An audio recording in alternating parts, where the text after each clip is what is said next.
Hi, I'm Mike Lanza. I'm here at the OR show with Kevin Hagen, who is Corporate Social Responsibility Program Manager at REI. Basically, Kevin, tell us what that means, please. Thanks, Mike. Thanks for having me here. Yeah, it's a mouthful of a title, but it's a big project, actually. I think a lot of businesses these days are starting to look at sustainability or corporate social responsibility or environmental and social responsibility. A lot of acronyms float around. For REI, we kind of sum it all up in stewardship. And as a co-op, we feel that taking responsibility for our members and our expectations of our members is a big part of what we do as a business. So of course we've had philanthropic efforts for a long time, work really hard on grants programs and get people into the outdoors, volunteerism both in the communities where we have stores and through employees. All that's been a great opportunity to connect with our members and connect with our communities.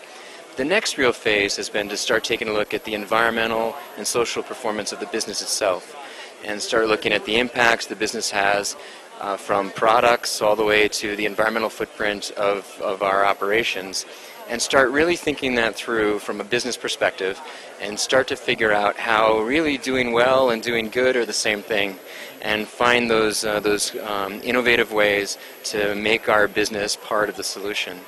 And REI, we know, has made in recent months some very specific and big steps toward reducing your carbon footprint, reducing waste, reducing energy consumption. Could you just summarize a few of those key programs?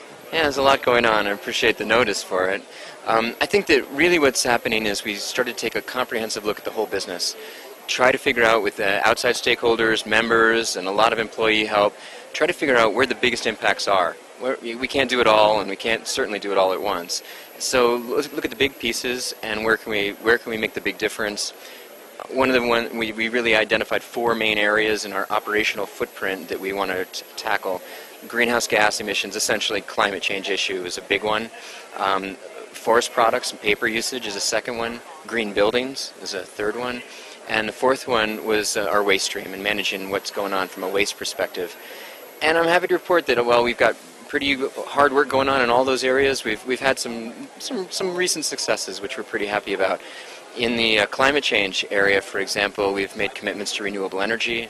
About 20% of our total energy comes from renewable resources now. I think the great story of that is that we were able to write long-term wind contracts for 20 stores that allowed us to actually save money in the long term. Or, for example, another way in the climate area, we've looked at climate-neutral travel with the REI Adventures business and tried to find ways that we could work with suppliers and others and partners like the Bonneville Environmental Foundation to develop a climate-neutral travel strategy. It's actually no new cost to customers. It's all built into the program. So that's been a real cool way to develop some customer-facing opportunities that our employees are excited about, our members are excited about, and customers can be happy with. That's really a terrific effort, and REI deserves a lot of credit for that. And I know that you've told me that other companies have contacted you, companies within the outdoor industry and outside the outdoor industry, to ask about what you're doing and get some ideas. I'm just wondering, from where you stand, what sort of momentum do you see building for the corporate world and various industries in this country moving toward reducing carbon footprint, reducing waste and pollution, etc., dealing with climate change? I think it's pretty exciting. I really believe that business can be part of the solution.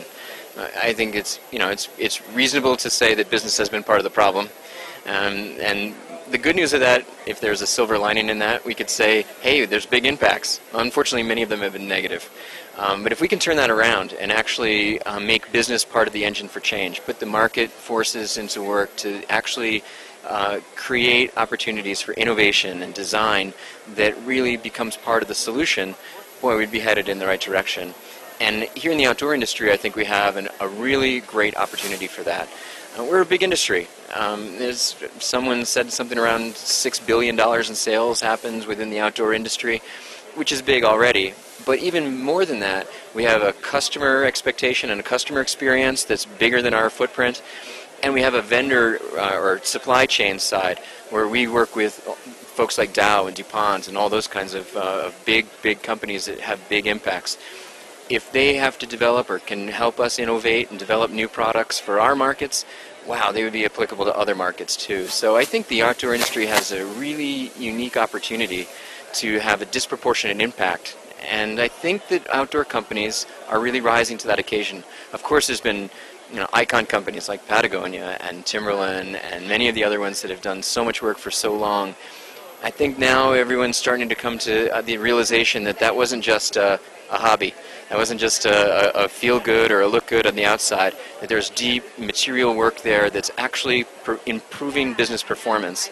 And when we can make it good for business to be good for the environment, we're really headed places. That's a success formula right there, isn't it? I think it is. And I think what's the quote that I've been thinking about recently is the CEO of GE, who says something to the effect of, for too long, the environment has looked like a no-win to business. And in their case, they believe they can improve the environment and make money doing it. That's a win-win formula that can really make a lot of difference. It certainly can. Again, we've been talking to Kevin Hagen from REI about REI's tremendous efforts to reduce their energy consumption. Kevin, wonderful work, and we congratulate you for it. Thanks very much for the opportunity, Mike. Thanks for joining us.